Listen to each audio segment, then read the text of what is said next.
workout talaga itong ginawa natin. Yeah.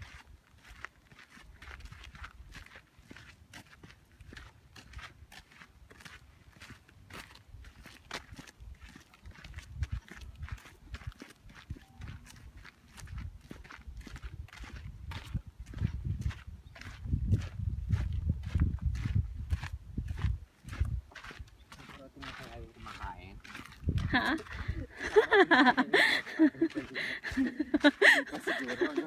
Hindi pa.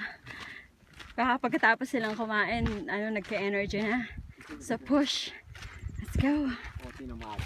Or tinamad. Nag-nap na doon.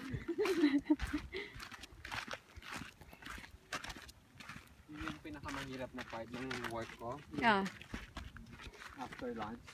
Oh my God, yeah. Ay. Talaga nakaupa ka. Akong ginagawa. Nakaupo ka doon, nakatitig sa computer. Yeah. Nagsasag sa BC. Yeah.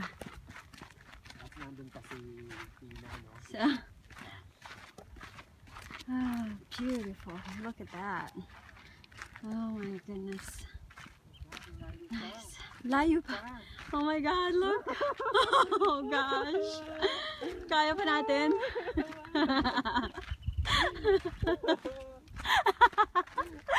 Malapit na. You're almost there.